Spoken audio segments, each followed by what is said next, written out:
블랙홀은 우주에서 가장 상징적인 존재입니다. 블랙홀의 경이로운 특징들은 여러 세대에 걸쳐 논의되어 왔으며 위대한 사상가들에 의해 깊이 고민되어 왔었죠. 블랙홀은 말 그대로 모든 것의 중심입니다. 인류가 관측한 거의 모든 은하 중심에는 초거대 블랙홀이 존재하고 있죠. 블랙홀들의 헤아릴 수 없는 엄청난 중력은 은하를 결합하는 힘을 가지고 있습니다. 그리고 평균적인 블랙홀들은 태양 질량의 10배에서 20배 정도지만 초거대 블랙홀의 경우 태양 질량의 수백만 배에서 심지어 수십억 배에 이르기도 합니다. 블랙홀은 모든 은하와 생명의 필수적인 역할을 하고 있음에도 불구하고 천문학자들은 여전히 블랙홀이 어떻게 존재하게 되었는지에 대해 파악하지 못하고 있죠. 하지만 우리는 그것에 대해 많은 것을 알지 못하지만 우리가 알고 있는 정보만으로도 블랙홀은 정말 대단합니다. 초거대 블랙홀은 우주 전체에서 가장 거대한 단일 물체입니다. 우주에서 이렇게 엄청난 것이 탄생하려면 엄청난 힘이 필요하죠. 그리고 우리는 그들의 파괴적인 힘에 매료되어 왔습니다. 블랙홀은 위험하고 과격하며 그 환경 또한 친절하지 않습니다. 그렇다면 초거대 블랙홀들은 어떻게 형성되었을까요? 그리고 그 너머에는 무엇이 있을까요? 무엇보다도 우주에서 가장 큰 블랙홀은 무엇일까요? 만약 초거대 블랙홀이 어떤 물질의 붕괴가 아니라 암흑물질의 소멸로 생성되었다면 어떻게 될까요? 오늘의 우주의 발견은 모든 것을 집어삼켜버리는 초거대 블랙홀에 대해서 탐구하고 최근 발표된 어두운 별 다크스타에 대해서 알아보겠습니다.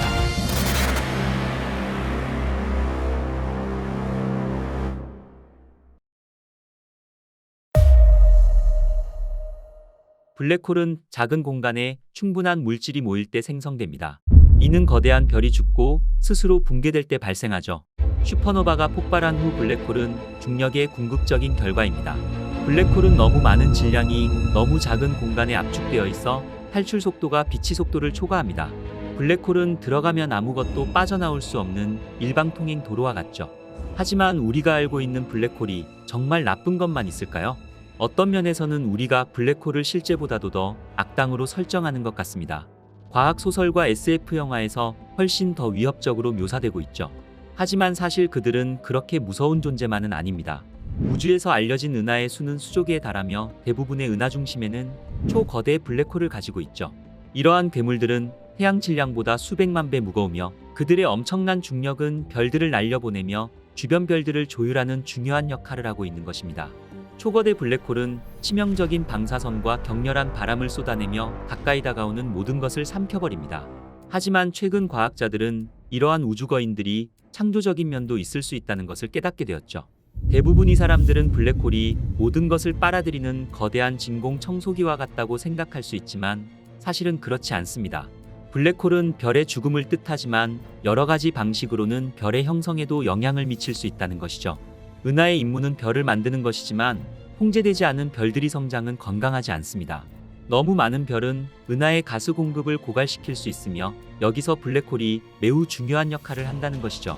그리고 과학자들은 은하의 진화가 블랙홀의 진화와 연결되어 있는 것으로 생각합니다. 우리는 아직 그 정확한 방법을 알지 못하지만 천문학자들은 이 결합이 확실하다고 말합니다. 한 가지 주요 이론은 초거대 블랙홀이 우주적 제어 메커니즘으로 작용할 수 있습니다.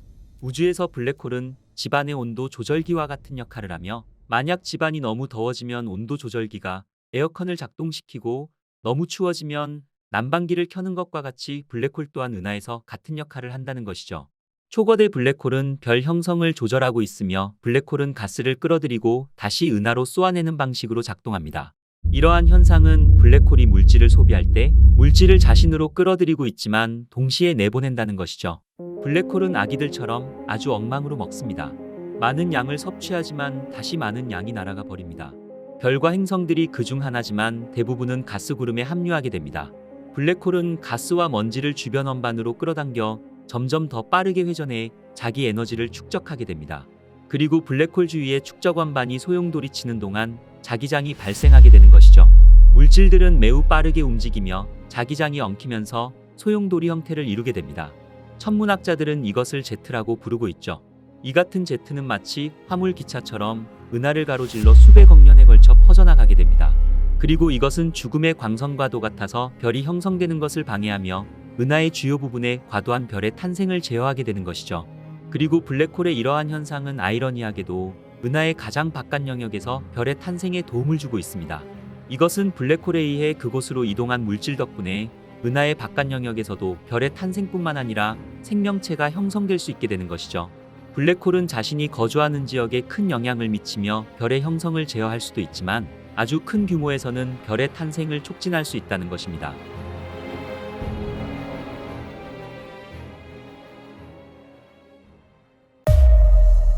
우주가 아직 아기였던 100억 년 전 초기 우주에는 수소와 헬륨이 흔하게 존재했습니다. 그리고 이러한 가스 구름이 붕괴되면서 보통은 별이 형성되지만 붕괴가 충분히 빠르게 일어난다면 별 형성을 건너뛰고 초거대 블랙홀이 형성될 수 있다는 것이죠.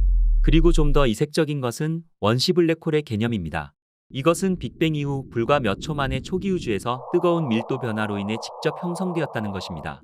이후 이들은 합쳐지며 초거대 블랙홀을 형성하게 되었다는 것이죠. 하지만 원시 블랙홀에 대한 증거를 찾는 것은 매우 도전적인 것이라 이것은 아직 확실한 과학이라기보다는 추측에 가까운 이론에 불과합니다. 그렇다면 원시 블랙홀이 가스 구름이 아닌 전혀 다른 존재로 인해 발생되었다면 어떨까요? 암흑물질은 우리가 볼 수 있는 가시물질에 대한 빛 입자 하나당 약 6배의 암흑물질이 존재하는 것으로 추정됩니다. 우주에는 눈에 보이는 물질인 바리온 물질이 우주의 5%를 차지하는 반면 암흑물질은 27%를 차지하고 있죠. 그리고 우주의 나머지 68%는 암흑에너지로 이루어져 있습니다. 여기서 가장 흥미로운 사실은 우리는 암흑물질에 대해서 전혀 모른다는 것입니다. 하지만 한 가지는 확실히 알고 있죠. 그 존재에 대해 천문학자들은 99% 확신하고 있다는 것입니다.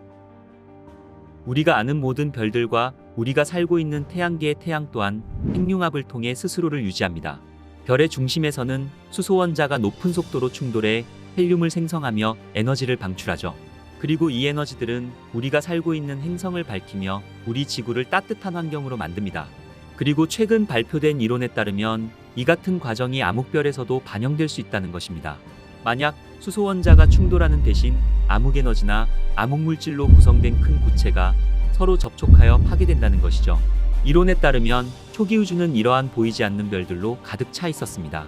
그리고 이 암흑물질 입자들은 서로 접촉하며 파괴되어 타오른다는 것이죠. 이 별들은 더 거대해짐에 따라 그들의 중심은 자신의 중력으로 붕괴되며 막대한 질량의 블랙홀이 형성되었다는 것입니다. 하지만 이와 같은 이론은 추측과 가설적인 부분이 있지만 이것이 사실이라면 우주의 가장 큰 미스터리 중 하나를 푸는 열쇠가 될 수 있을 것입니다. 그렇다면 왜 일반 별들은 초거대 블랙홀을 생성할 수 없을까요? 일반 별들은 앞서 말했듯이 핵융합으로 구동되며 이것은 질량이 중력에 의해 극도로 압축될 때 발생할 수 있는 과정입니다. 따라서 일반 별의 크기는 항상 그 중심이 중력이 특정 한계 내로 수축시키는 것을 제한하게 되는 것이죠. 하지만 암흑별들은 수축할 필요가 없습니다. 암흑별들은 훨씬 더 큰 크기로 안정될 수 있으며 자체적으로도 연소할 수 있다는 것입니다. 왜냐하면 그들은 핵융합이 아닌 암흑물질의 상호소멸에 의존하기 때문이죠. 하지만 암흑별은 현재로서는 이론에 머물러 있으며 이것은 단순히 천문학자들의 흥미로운 사고실험일 뿐일 수도 있습니다. 그리고 과학계 또한 암흑별의 존재에 대해 회의적으로 생각하고 있죠. 하지만 최근 제임스 웹 우주망원경의 관측으로 이 모든 것이 바뀔 수도 있습니다. 그리고 일부 천문학자들은 그 중 하나를 보았다고 말하였죠. 제임스 웹은 2021년 우주로 발사된 가장 큰 우주망원경입니다. 제임스 웹은 허블 우주망원경 다음 단계로 설계되었으며 초고감도 기기를 갖추고 있죠. 또한 제임스 웹 우주망원경은 독특한 능력을 가지고 있습니다. 적외선 스펙트럼의 긴 파장은 우주 탄생 초기의 광자들을 포착할 수 있죠. 제임스 웹은 우주의 탄생 이후 초기 시절부터 시간을 거슬러 우리에게 많은 것을 보여주었습니다. 그리고 제임스 웹은 실제로 빅뱅 이후 몇 억 년의 은하들을 관측했죠. 그리고 최근 제임스 웹이 발견한 것은 이상하게 밝은 은하들이었습니다. 천문학자들은 그렇게 밝은 은하는 우주의 탄생 이후 최소 10억 년이 지나야 존재할 수 있다고 생각했죠. 제임스 웹이 포착한 이 놀라운 은하들 중 하나는 빅뱅 이후 3억 2천만 년에 형성된 은하로 기존 우주 모델에 따르면 이것은 사실상 불가능해야만 했습니다. 텍사스 대학교의 천체물리학자 캐서린 프리즈 교수는 암흑별이 개념을 처음으로 제안했습니다. 그리고 프리즈 교수는 제임스 웹이 촬영한 이미지 중 특히 이 세 개의 은하들은 실제로 은하가 아니라 암흑별일 가능성이 있다고 제안하였죠. 이 물체들은 태양 질량의 100만 배의 질량을 가질 것으로 추정되며 일반적으로 은하와 관련된 섬세하고 가는 특징이 없다는 것입니다. 하지만 과학계는 이 같은 이론에 대해 크게 나뉘어졌으며, 과학계는 프리즈 교수가 설명한 것이 일반적으로 둥근 은하일 가능성도 있다고 반박하였죠. 하지만 여기서 흥미로운 점은 프리즈 교수가 설명한 암흑별들은 눈부신 빛을 발산했을 것이라는 것입니다. 암흑물질의 소멸은 빛을 생성합니다. 핵융합을 일반 별처럼 말이죠. 더 정확히 말하자면 암흑물질의 상호작용은 입자의 질량을 에너지로 변환해 이 에너지가 주변 가스들을 가열해 빛으로 방출하게 된다는 것입니다. 기존 이론에 따르면 암흑물질이 충돌할 때 핵융합 반응보다도 훨씬 더 많은 빛을 생성할 수 있습니다. 초기 우주에서는 단 하나의 암흑별이 전체 은하보다도 더 밝았을 것으로 여겨지고 있죠. 이러한 이론을 바탕으로 프리즈 교수는 134억 년 된 초기 우주의 암흑별에서 나오는 광자가 제임스 웹 우주망 원경에 포착되었다는 것입니다.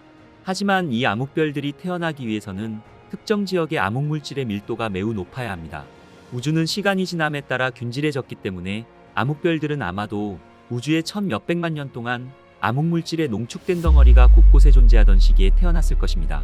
그리고 이러한 조건은 지금 우리가 살고 있는 현재의 더 성숙한 우주에서는 존재하지 않을 수 있다는 것이죠. 하지만 일부 과학자들은 현재에도 여전히 새로운 암흑별이 태어날 수 있는 장소가 있다고 믿고 있으며, 우리 은하 중심 주변에서도 암흑별들의 번식지가 될 수 있다고 말하고 있죠.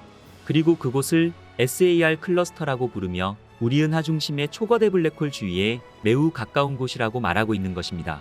1996년부터 과학자들은 이 클러스터의 존재를 알고 있었으며, 최근 천문학자들은 그곳에서 이상한 점을 발견했죠. S별 클러스터는 비정상적으로 젊은 별들로 구성되어 있었으며, 대부분의 별들은 불과 몇백만 년밖에 되지 않았습니다. 초거대 블랙홀에 가까이 가게 되면 암흑물질은 밀도가 높아지게 되어 이 지역은 압도적인 암흑물질들로 인해 지속적으로 새로운 암흑별을 생성할 수 있다는 것입니다. 그리고 이 암흑별들이 연소하면서 엄청난 빛을 생성한다는 것이죠. 그리고 이 암흑별들은 초거대 블랙홀을 생성하는 엔진일 수도 있습니다. 하지만 아쉽게도 암흑별이 개념은 아직까지 증명되지 않았지만, 이 흥미로운 사고 실험이 사실이라면 우주의 미스터리에 대해 답이 될 수 있을 것입니다. 2018년 블랙홀은 신문 일면을 장식하게 됩니다.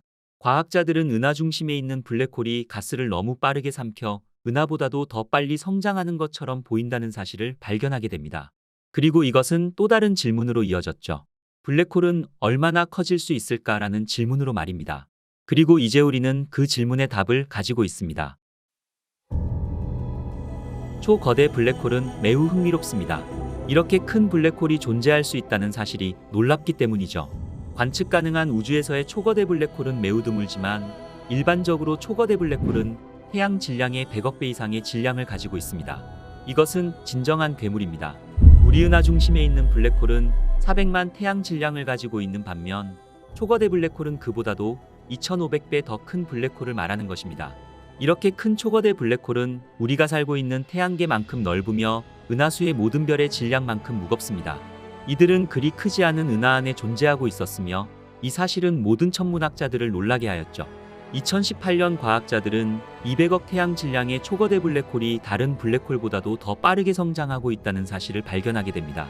그리고 이 엄청난 괴물은 이틀마다 태양을 삼켜버렸죠. 이 초거대 블랙홀들은 말 그대로 무엇이든 먹어버립니다. 그리고 그들은 파괴적인 결과를 초래할 수 있죠. 그들은 은하 안에서 너무 많은 에너지와 난기류를 방출하며 별이 더 이상 탄생되지 않게 만듭니다. 블랙홀이 클수록 그 은하는 더 빨리 죽어갑니다. 이 초거대 블랙홀의 역할은 은하 안의 모든 별의 형성을 중단시키는 것입니다. 심지어 이 초거대 블랙홀들은 자신이 속한 은하를 완전히 없앨 수도 있죠. 그렇다면 이렇게 큰 블랙홀들은 어떻게 만들어질 수 있을까요? 무엇보다도 우주에서 가장 큰 블랙홀은 무엇일까요? TON-618은 아마도 우주에서 가장 큰 블랙홀 중 하나일 것입니다. 그리고 어쩌면 우주에서 가장 큰 블랙홀일 수도 있습니다. 우리는 그것에 대해 많은 것을 알지 못하지만, 우리가 알고 있는 정보만으로도 정말 엄청난 것입니다. TON-618은 약 103.7억 광년 떨어진 은하 중심에 위치한 퀘이사입니다. 이 퀘이사는 사냥개자리 경계 근처에 위치해 있으며, 이 헤아릴 수 없는 거리에도 불구하고 우리의 태양이 무려 140조 개 이상 합쳐진 밝기로 빛나고 있죠. 이것은 우주에서 알려진 가장 밝은 물체 중 하나일 것입니다. 퀘이사에서 블랙홀의 질량은 일반적으로 생성하는 빛의 양과 간접적으로 관련이 있습니다. 따라서 이 블랙홀의 질량은 태양 질량과 비교한다면 무려 660억 배 이상으로 엄청난 것이죠. 이 추정치는 우리가 이해하기조차 어려운 수치일 것입니다. 하지만 우리 은하 중심에 있는 블랙홀과 비교한다면 공수자리 A의 지름은 최대 20만 광년이지만 초거대 블랙홀 TON-618의 총 질량의 1000분의 1도 되지 않는다는 것이죠. 만약 우리의 계산이 정확하다면 사건의 지평선의 반지름, 즉 빛을 포함하여 아무것도 탈출할 수 없는 경계는 약 1940억 킬로미터가 될 것입니다. 이것은 우리가 살고 있는 태양계를 포함하고도 그보다 훨씬 더 큽니다. 태양계의 지름은 약 3000억 킬로미터인 반면 TON-618의 사건의 지평선의 지름은 4000억 킬로미터에 가깝습니다. 그렇다면 이 같은 초거대 블랙홀이 어떻게 이렇게 거대해질 수 있는 걸까요? 그리고 우리가 보고 있는 블랙홀에서 방출되어 나오는 빛이 수십억 년 전 우주가 상당히 젊었을 때의 것이라면 어떨까요? 우리가 아는 우주는 약 138억 년의 역사를 가지고 있으며 초거대 블랙홀 TON-618은 빅뱅 이후 약 10억에서 20억 년 사이에 형성된 것으로 추정됩니다. 이것은 지금 우리가 보는 빛이 시작된 시점에서 10억 년 또는 그보다 덜 젊었을 수 있다는 것을 의미하는 것이죠. 이것은 블랙홀에게는 매우 젊은 나이이며 이 젊은 블랙홀이 수십억 년에 걸쳐 발견된 그 어떤 것보다도 크다는 것을 나타내고 있는 것입니다. 그리고 오랜 시간이 지난 지금 이 블랙홀이 얼마나 커졌는지는 알 수 없지만 천문학자들은 이렇게 큰 블랙홀이 형성된 이유에 대해서 몇 가지 아이디어를 제시하였죠. 그리고 그 이론 중에서도 주요 이론은 이 블랙홀은 직접 붕괴한 블랙홀이라는 것입니다. 이것은 죽어가는 별의 초신성에 의해 형성된 것이 아니라 거대한 가스구름이 자신의 중력에 의해 붕괴되면서 형성되었다는 것입니다. 이것은 가스구름 내의 모든 별을 함께 흡수해 수천 개의 다른 질량을 빠르게 소비했다는 것이죠.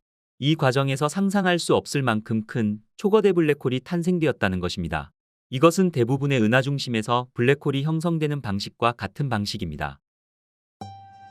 이 블랙홀은 규모로도 엄청나지만 그 크기가 커지면서 특이점의 경계를 넘어서는 것 또한 상상하기 어려워집니다.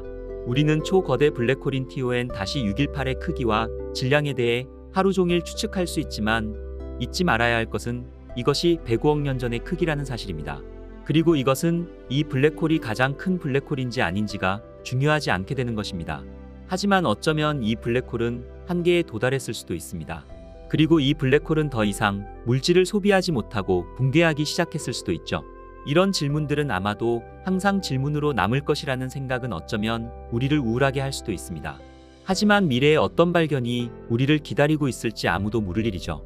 관측 가능한 우주는 계속 확장되고 있으며 결국 그 반경은 600억 광년 이상으로 확장될 것입니다. 훗날 관측 가능한 우주 너머의 영역은 수백만 배 더 커질 수 있으며 TON-618은 현재는 우주에서 가장 큰 블랙홀일 수 있지만 그 너머 수조 광년의 공허 속에서 어떤 것들이 숨어 있을 수도 있을 것입니다. 여러분들은 어떻게 생각하시나요? 관측 가능한 우주 너머에는 무엇이 있을까요?